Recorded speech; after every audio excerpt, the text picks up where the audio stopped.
Calgary's mayor makes a move to improve accountability. Calgarians deserve to know who is seeking to influence public policy. New rules pitched as new details emerge about an RCMP investigation involving past and present council members. Plus, the biggest ever World Cup kicks off. Thank you, Canada! Viva Mexico! Viva Mexico! We may not be a host city, but there are plenty of places to take in the action.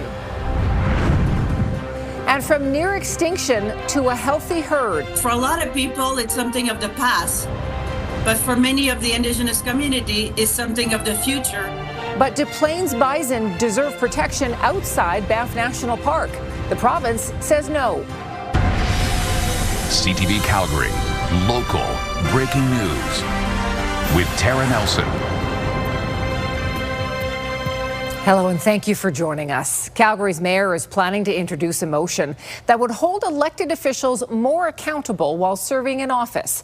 It comes on the heels of an RCMP investigation launched earlier this year, which saw search warrants issued and cell phones seized from several past and present members of City Council. Mark Villani has more details on the proposed motion and the latest court proceedings. Calgary's mayor is calling for transparency. Calgarians deserve to know who is seeking to influence public policy, who they are meeting with, and on whose behalf they are acting. Jeremy Farkas is proposing a motion to establish a municipal lobbyist registry and advance further accountability measures at City Hall. This after Calgary police filed an affidavit in court this week to extend the seizure period of former Mayor Jody Gondek's phone. The document alleges an investigation into municipal corruption, obstruction of justice, and fabrication of evidence. No charges are laid and none of it's proven, but according to the affidavit, it centers on a July 2025 council vote on a proposed land use bylaw in Bankview. Gondek wasn't present for the original vote, which ended in a tie. Police allege David White of Civic Works offered campaign donations in an effort to have the motion reconsidered. A second vote passed 8-5 as then Councillor Sean Chu changed his vote and Gondek cast a ballot. Farkas won't discuss the investigation, but says more needs to be done to address council integrity. It is about building public confidence in our institutions. Some city councillors agree, but are still anticipating the release of a new provincial code of conduct. So, want to make sure before we move forward with anything like that, we just want to make sure there's a consistency there. We don't have one policy that is completely different from what the province wants. Meanwhile, others aren't on board with the idea of a lobbyist registry. It's good that the RCMP are investigating it, but a lobbyist registry would not have changed the outcome of what happened. Ward 2 Councillor Jennifer Wyness says council is jumping to conclusions. When you go and make policy changes without allowing the RCMP to conclude their investigation, you are creating problems and opening doors for other negative impacts. But Democracy Watch says municipal donations in Alberta are essentially legalized bribes, and the donation limit of $5,000 is much higher than an average voter can afford, and that it allows wealthy interests to use money as a means of unethical, undemocratic influence. Well, Mark joins us from the Calgary Court Centre tonight. So, Mark, what more do we know about this latest investigation into former council members?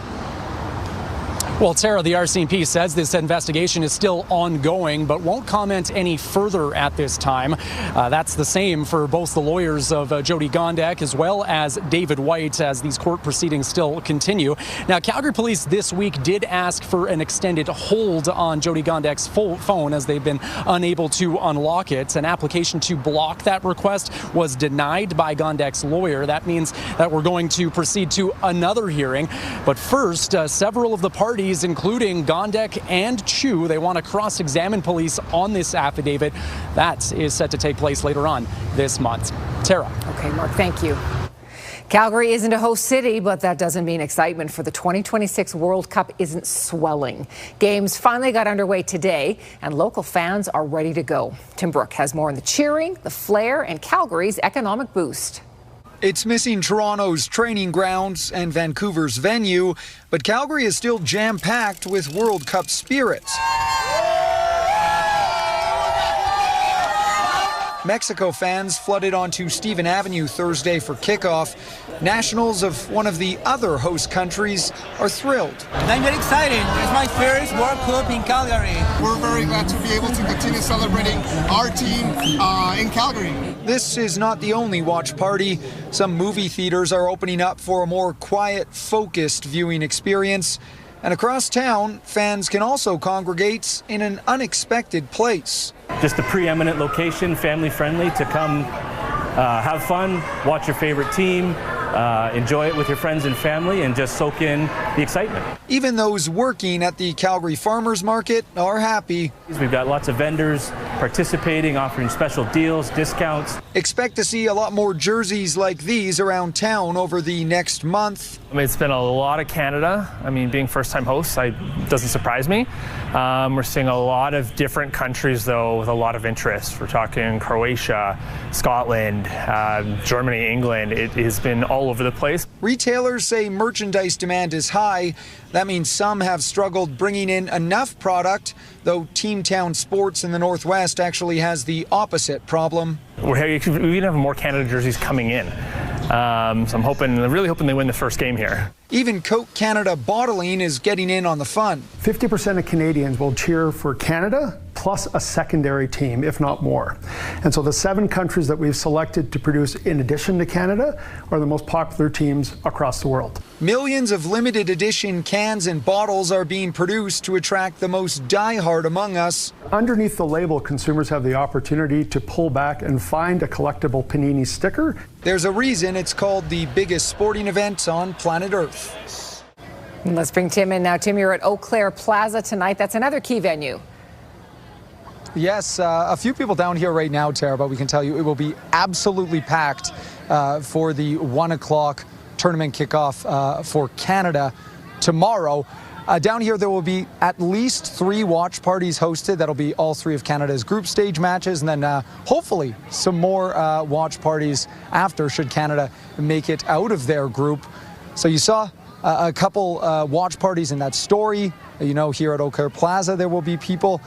Those are not the only places you can watch the World Cup in 2026. So we've compiled a full list of watch parties. That's on our website, ctvnewscalgary.ca. And of course, Tara, if people can't make it to any of those watch parties, they can always just watch the match live on CTV. Good stuff, Tim. Thank you. Let's bring Danielle in now. Probably a few people outside today maybe got a bit wet. We got some rain and some thunderstorms. What about tonight? Any more on the way? Yeah, there's more rain on the way for tonight. We're on a break again at this point, but there will be more rainfall moving on in, and it's tracking towards us right now. Calgary is no longer under the severe thunderstorm watch, but Bragg Creek over through Millerville, Pritis, down to Okotoks and down Highway 2 towards Claresholm.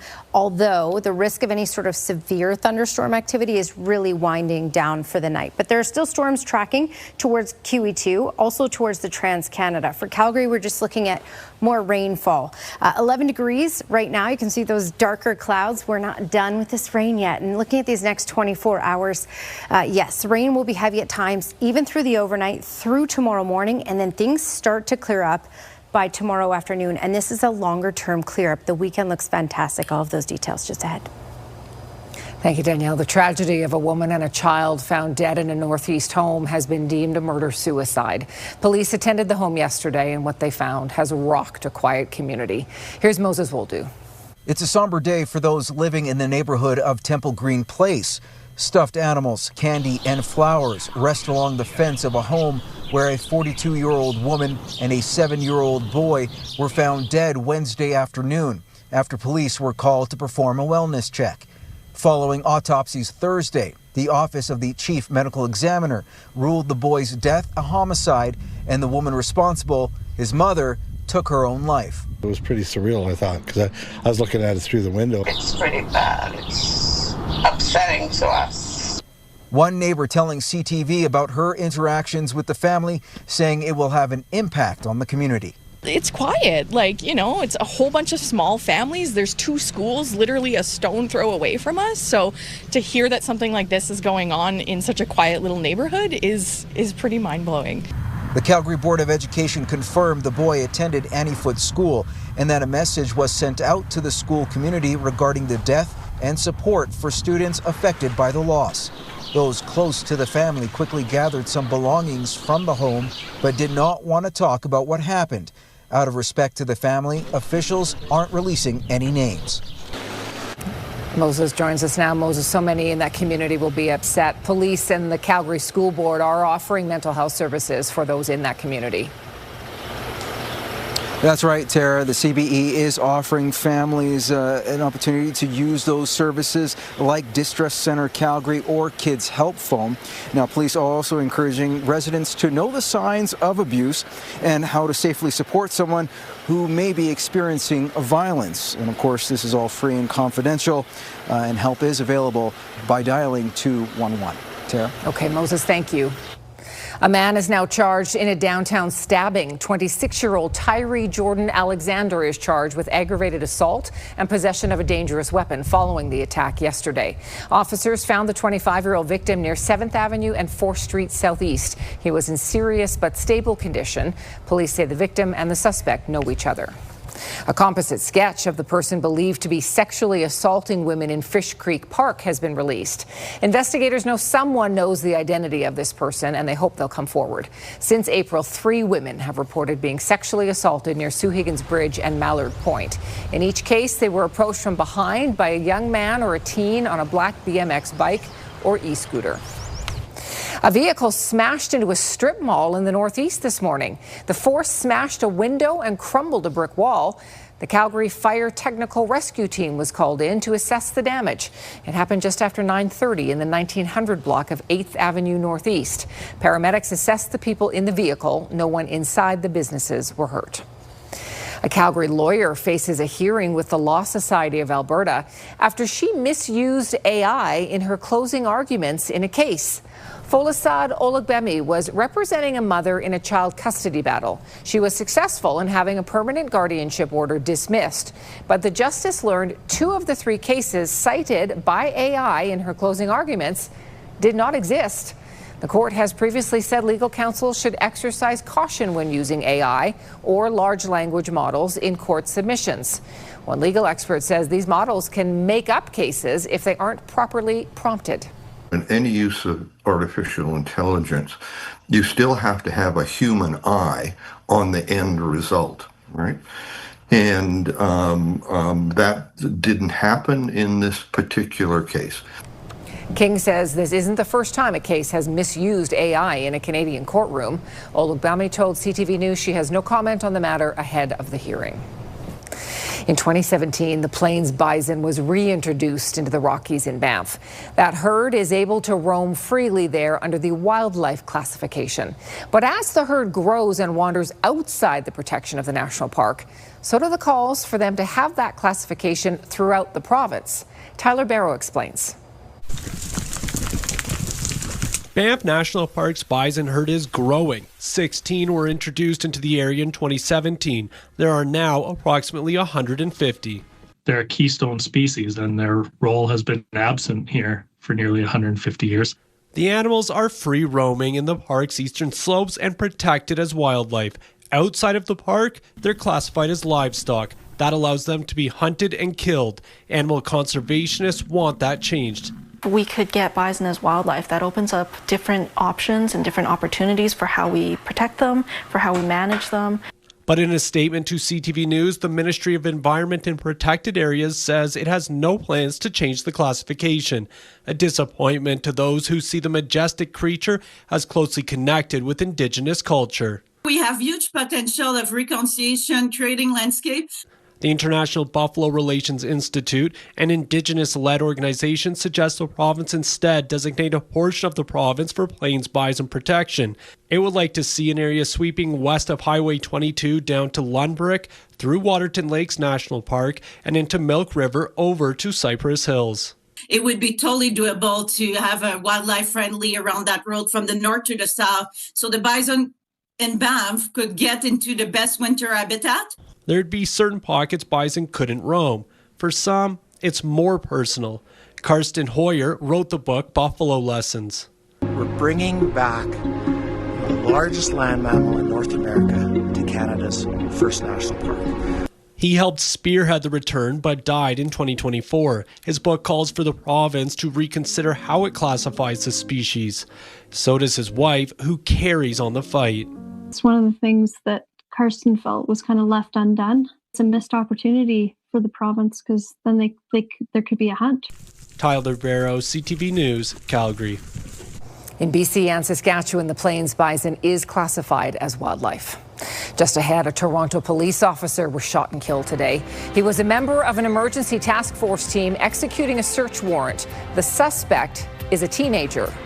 And protests in Camrose over disturbing social media posts directed at female high school students. Those details are next.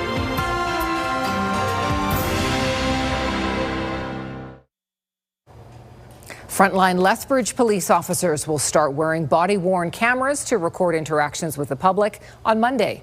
LPS purchased 165 cameras and a digital evidence management system. The rollout begins with 9 officers who'll test the new equipment and procedures over the next 4 weeks. All uniformed officers will be wearing a camera by the end of this year. A Toronto police officer has been killed.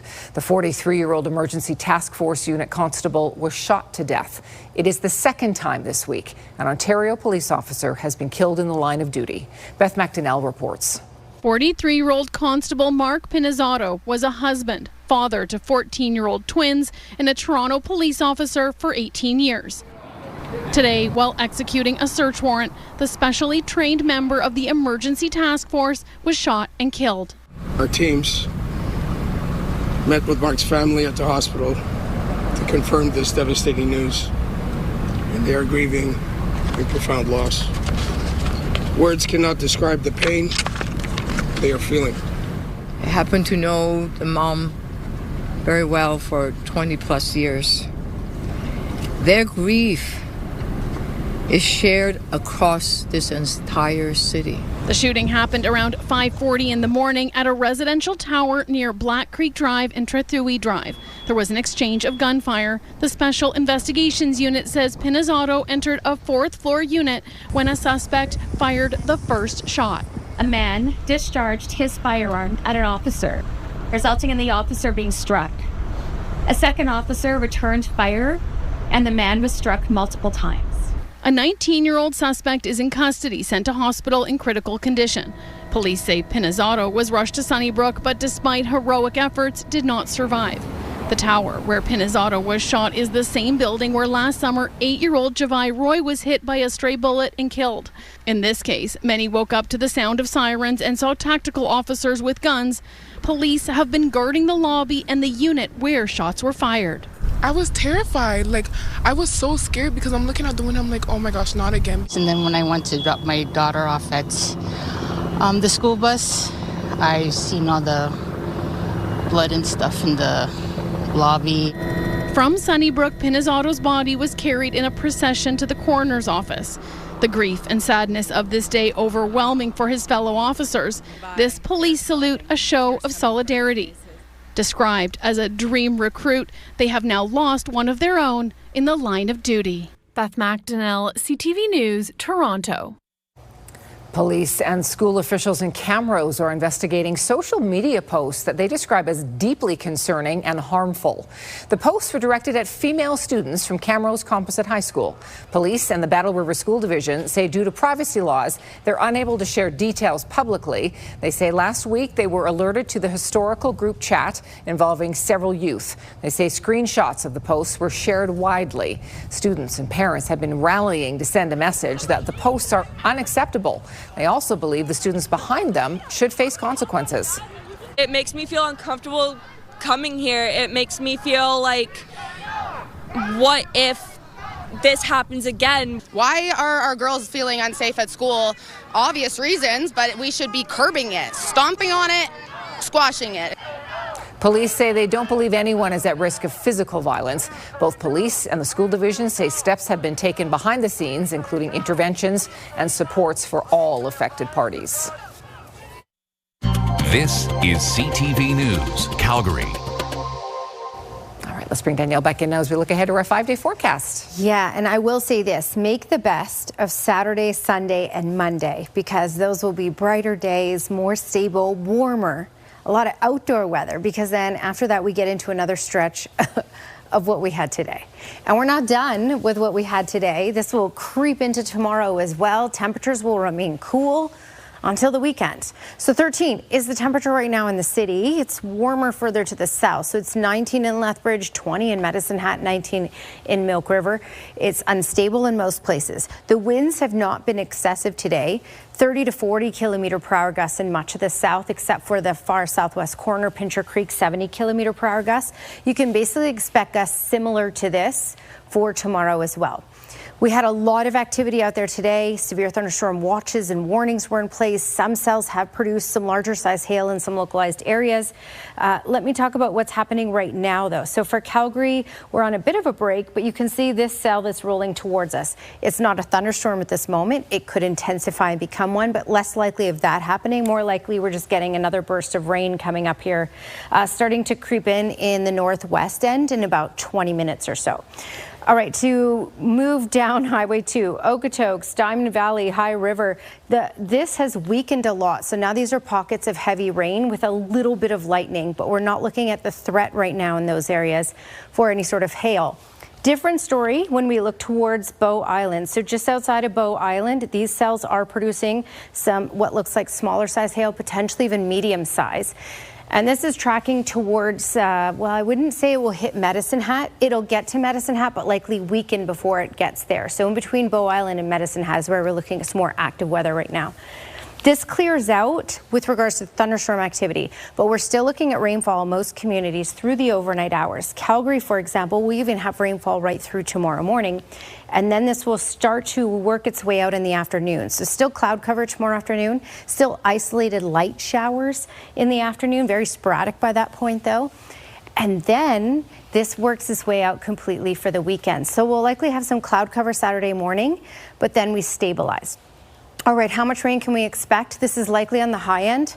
From this point till through Friday, probably about 10 millimeters in parts of the city. Less as we head further south, but Brooks could see another 20 millimeters of rain. Okay, here's your Action Furnace 5-day forecast. 13 degrees for tomorrow, and again, the rain's starting to clear out tomorrow afternoon. Check out your Saturday, Sunday, Monday. Temperatures climb into the 20s for Sunday and Monday, a mix of sun and cloud. By Tuesday, we get unstable, and that will be about a 4 to 5 day stretch of instability. So enjoy Saturday and Sunday and Monday.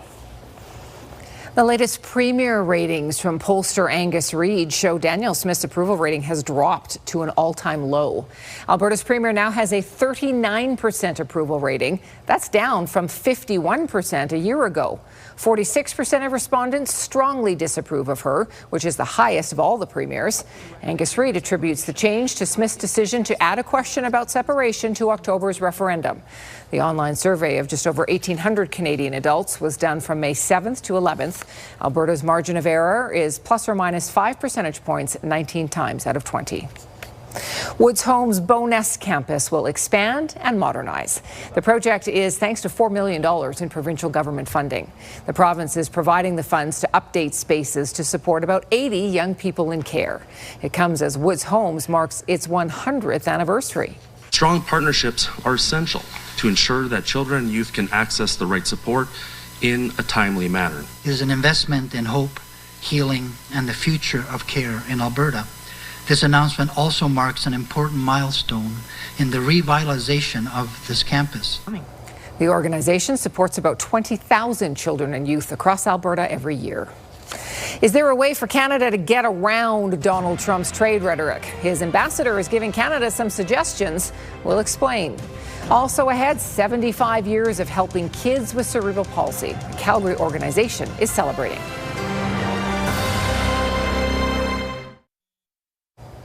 A high-profile Canada-U.S. business summit in Toronto today was centered around talk of CUSMA. While Donald Trump yesterday suggested he wasn't interested in negotiating a new trade deal with us, his controversial ambassador is hinting at ways Canada can make it work. Here's Abigail Beeman on the game of politics and what we should take away from it. America has a tremendous amount of things where we have a need. America's Man in Ottawa gives context to these comments from Donald Trump on the Free Trade Pact up for review. I'm not looking to renew it. We don't need anything that Canada has. Pete Hoekstra says there are things America needs, potash and oil, for example. Go into these negotiations very aggressively. And it's Canada's job to sell itself as the best place to buy. I think every time we've met with the Canadian government, the president has always kind of closed the meetings off or consistently said through the meetings, make us an offer. Hoekstra also referenced a positive shift in rhetoric from Doug Ford on his trip to D.C. this week, Pierre Poilievre, and this from the Prime Minister. Canada Strong will help make America great again. What I'm encouraged by is, what we do see as a pivot. As an investor, as someone who's spent most of his career allocating capital, uncertainty sucks. Canada's rarely heard from ambassador said America first doesn't mean America alone. I think we need to continually remind Americans of the importance of Canada to the United States. We're not good at that always. I'm optimistic. While the minister responsible remains hopeful about a 16-year deal extension. I try and demystify this July 1st deadline. Right. It's not a cliff that everybody goes hurtling off. LeBlanc said he spoke with U.S. Commerce Secretary Howard Lutnick this week and will see Trade Representative Jameson Greer at the G7 next week. He described conversations as constructive with a need to move forward. Abigail Beeman, CTV News, Ottawa. Prime Minister Mark Carney is heading to Europe again today. His first stop is Paris to meet with Emmanuel Macron, before stops in Ireland and then on to the G7 in the French Alps. CTV News senior political correspondent Michael Couture reports. While there are a number of international issues G7 leaders will be seized with, including the war in Iran, Canadians will be watching to see if Prime Minister Mark Carney gets any FaceTime with U.S. President Donald Trump. The American leader is expected to attend the G7 in Yverdon-les-Bains, France, at the foot of the Alps. But it's unclear how much time Carney will get one-on-one. As the CUSMA renewal deadline is just 3 weeks away, Canadian businesses will be keen to hear if there is any progress made on that front. But the G7 itself, Canada is hoping the group of nations will make progress on 3 areas. The first is strengthening critical minerals value chains among like-minded nations. It's something that was started at last year's meeting in Kananaskis, Alberta. Now, Canada also wants to reduce macroeconomic imbalances across the world and to talk about the future of international aid as some nations pull back in that space. Now, Canadian officials who briefed reporters ahead of the trip warned getting consensus on any of these topics could prove difficult. So they say it's unlikely that we'll see a joint communique at the conclusion of the meeting. And before all that, the Prime Minister will make stops in Paris and in Dublin. While in Ireland, Carney wants to deepen economic ties with that country. But we're also expecting a little personal side trip, as his grandparents were born in that part of the world. Michael Couture, CTV News, Ottawa. Just ahead, there is a happy ending for a dog lost at sea. Coming up, how this pooch drifted away but was rescued just in time.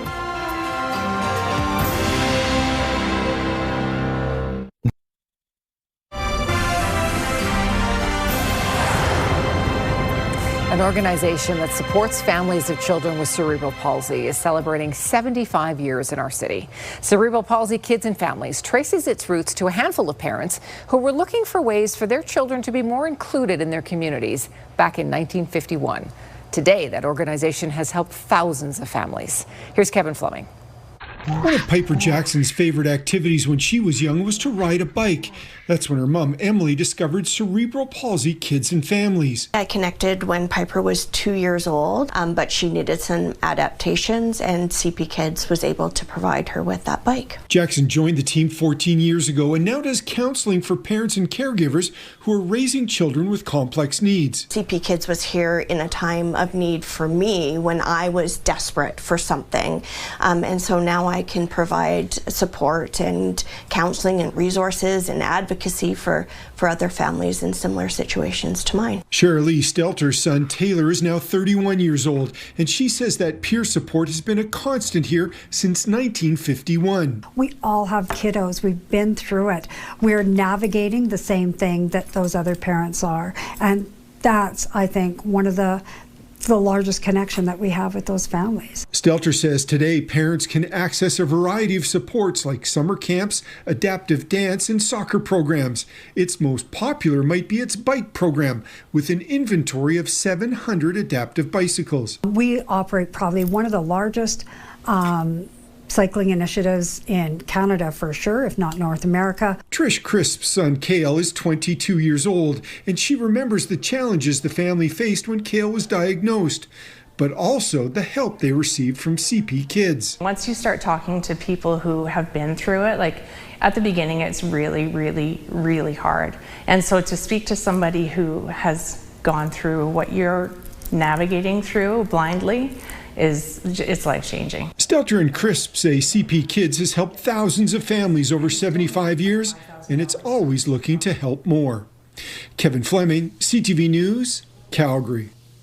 The organization will host a 75th birthday bash for its member families on Saturday. We've posted more information about the charity on our website. Okay, well, you guys have heard of carpool karaoke. Yep. Mm-hmm. This is transit karaoke. People are not quite as enthusiastic. My loneliness is killing me. Hey, I must confess, I still believe. This guy is a Toronto artist. He goes by Unsighted. He's trying to get people to join him in his attempt at transit karaoke. He's belting out a little Britney Spears there. He got 9 people to sing along with him. That was it. He tried 85 times. Not a lot of success. People just want to get home. I know. They're I appreciate the effort, but I'm not singing with strangers. Also, like, if it's early in the morning. Yes, people are half awake. Yeah, come absolutely, on. Yeah. A dog swept out to sea in Britain has been rescued. Hello, buddy. Hey, buddy. How are you? So the pooch, who's named Bruce, was swept out to sea in a kayak off the coast of northern England. But this is the lucky moment. He was rescued by the operators of a tour boat. They wrapped him in a towel and they gave him some treats and some water and ferried him back to dry land. Bruce looks good. Bruce, he seems very calm there. He just stayed in the kayak, waited to be rescued. Maybe Bruce was trying to get away. He was a very good boy. It's too bad you're going home. Well, the Berlin Zoo has revealed the name of their baby hippopotamus. Oh. You guys, this is Bretchen, which translates to bread roll. Oh, perfect. The female pygmy hippo was born at 13 pounds last month. We showed you pictures. She's already up to 44 pounds. Zookeepers are working with her now to try to get her used to going into the water. Bread roll. Little bread roll. What a cute name. Little one, right? Yeah. Perfect. Oh, yeah, she's cute. Still to come, Elon Musk could soon become a trillionaire. SpaceX is going public on the stock market tomorrow. We have more in our business report just ahead.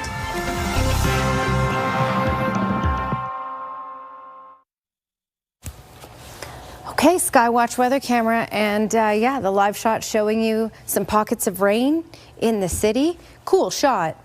Not as cool to be stuck out there in the rain. 13 degrees is our current temperature, so we bounce back up. Temperatures have been fluctuating as these cells been rolling through. 17, though, was our high. 20 is what's normal. We'll get closer to that for the weekend and even surpass 20. A lot of activity earlier today. Some of this is weakening, but in some cases it's either staying the same. For Calgary specifically, we just have rainfall starting to enter into the west end of the city, and that will pass through. So expect on and off rain right through until about noon tomorrow, and then will start to make its way out. Highway 2 has already had lots of storms roll through, and now we have this next wave. So while we have cells tracking off to the east, there's more developing. So rain and thunderstorms for Highway 2, they look non-severe though. So if anything, pea-size hail. Where we're seeing more severe storms and a lot of lightning is towards the Medicine Hat area. Now, these, as we talked about, died out, at least the hail core. There's still thunderstorms, but the hail cores are now out of them, the ones that are tracking towards Medicine Hat. So, yes, thunderstorms are on your doorstep, Medicine Hat, but you're not going to get the hail core. The hail core is closer towards Many Berries at this point, and there's only one cell that's producing it now. All right, for Calgary, your 24-hour forecast brought to you by Action Furnace. Fixed right or it's free.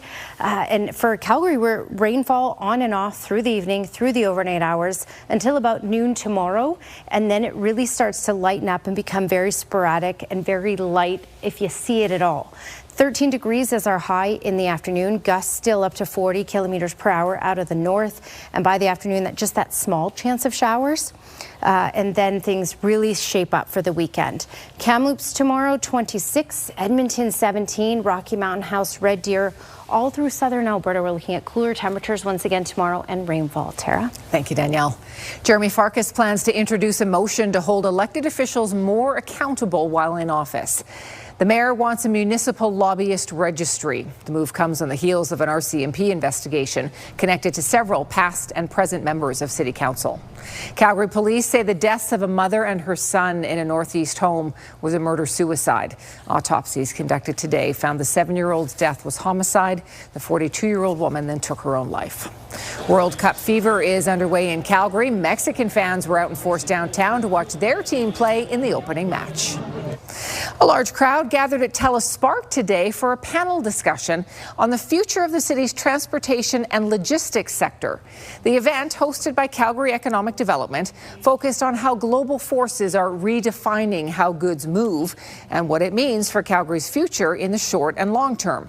The discussion is part of CED's Uplook Action Plan, which focuses on the city's economic strategy. SpaceX shares start trading tomorrow. Today, we found out what the initial price will be. Here's BNN Bloomberg's Marilla Fernandez. This is one of the most talked about initial public offerings of the year. Shares will start at $135 US tomorrow. More than 555 million shares are being sold, only about 4% of the company. SpaceX is known for its rockets, but it also has an AI division and Starlink, its satellite business, which is the only part of SpaceX that makes money. Elon Musk is already the world's richest man. Tomorrow, he could become the world's first trillionaire. Here are the closing numbers for the day. The Canadian dollar down a fraction to 71.63. West Texas Intermediate is down to 87.71. Western Canadian Select is up to 75.82. And the TSX shot up 520 points today. Those are your business headlines. I'm Marilla Fernandez. Canada's energy sector will need to hire nearly 73,000 workers by 2035.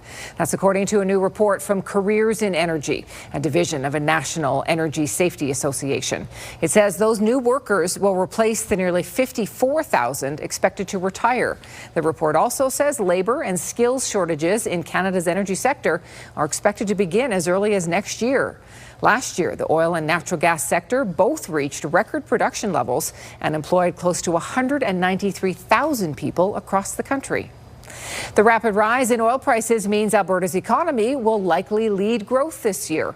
The latest economic outlook from ATB Financial shows our province's GDP will grow by 2.6%. Significantly higher than the 0.8% expected nationally.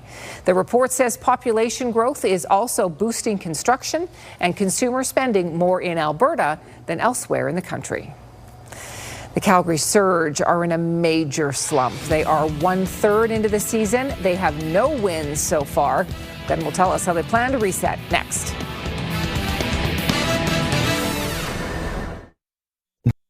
El gobierno también a dar un apoyo extra durante el Mundial, que es que a todas las bebidas de moderación, incluida la cerveza.